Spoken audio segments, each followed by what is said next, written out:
Selama 10 tahun terakhir, eksplorasi mineral dan batu bara turun drastis.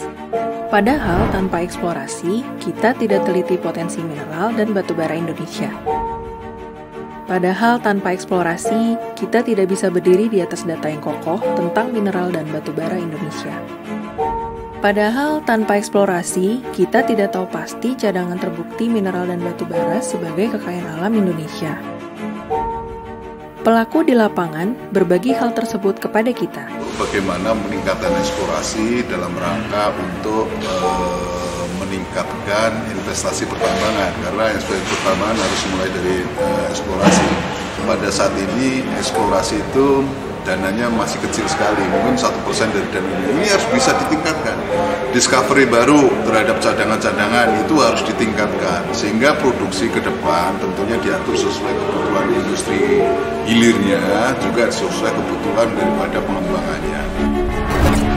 Khusus Undang-Undang Minerba sebenarnya kita sudah memikirkannya sejak lama, sejak dunia eksplorasi menurun, itu sejak katakanlah 10 tahun yang lalu, di mana angka discovery atau angka penemuan deposit minerba itu turun drastis.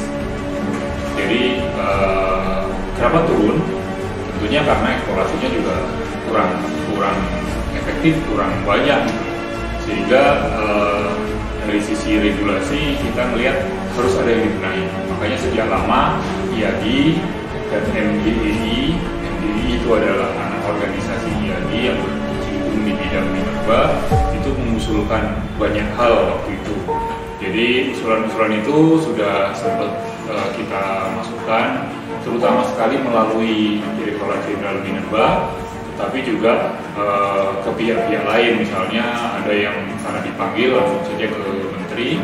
Waktu itu kita sempat dipanggil oleh Wakil Menteri waktu zamannya Pak Archandra, juga ke pihak-pihak lain, sempat juga ke DPR RI saya kira.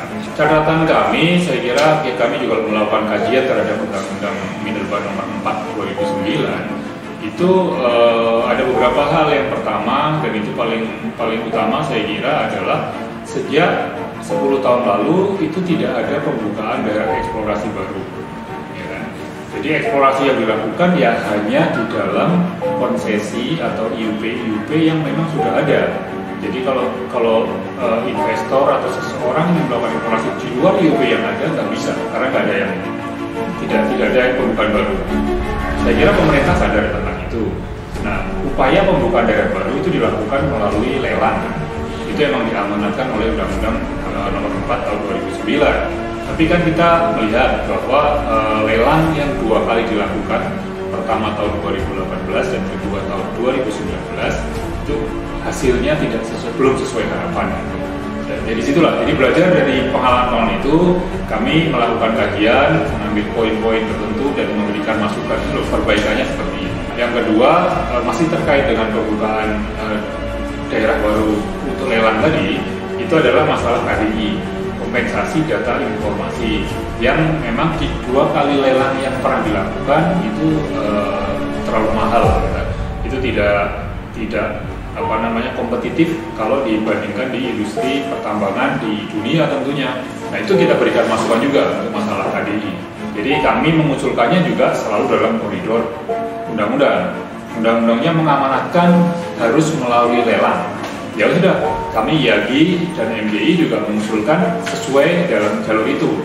Makanya yang kami usulkan adalah sebelum suatu daerah itu dilelang, itu harus dieksplorasi dulu, disiapkan dulu, supaya pada saat dilelang data-datanya sudah lengkap. Nah, itu yang kami masukkan, dan ternyata di undang-undang yang baru itu diakomodasi. Jadi ya sesuatu yang positif saya kira. Peluang eksplorasinya lebih bagus, lebih membuka. Cuma ada catatannya, harus terus kita kawal bersama-sama, baik pemerintah maupun oleh stakeholder, adalah peraturan atau regulasi implementasinya. Artinya di PP-nya, mungkin di Permennya atau di Kepmennya, itu harus bisa lebih menjabarkan dari pasal-pasal yang ada di undang-undang supaya bisa diimplementasikan. Dana ketahanan cadangan, saya kira itu juga sesuatu yang bagus, karena itu memang didorong untuk pemegang konsesi pertambangan untuk melakukan eksplorasi. Kan idenya seperti itu yang kita tangkap gitu ya. Jadi eksplorasinya bisa dilakukan di dalam IUP mereka, atau kalau di dalam pemahaman kami, kalau di IUP mereka sudah tidak ada, ya mereka harus kembali di luar IUP mereka. Setiap IUP dan juga IPK yang berada pada tahap operasi produksi harus menyisihkan dana yang disebut sebagai dana ketahanan cadangan minerba. Dana ini diharapkan dapat digunakan untuk keperluan eksplorasi serta penemuan cadangan yang baru, sehingga sustainabilitas dari kegiatan pertambangan dapat terjamin untuk kegiatan di masa mendatang.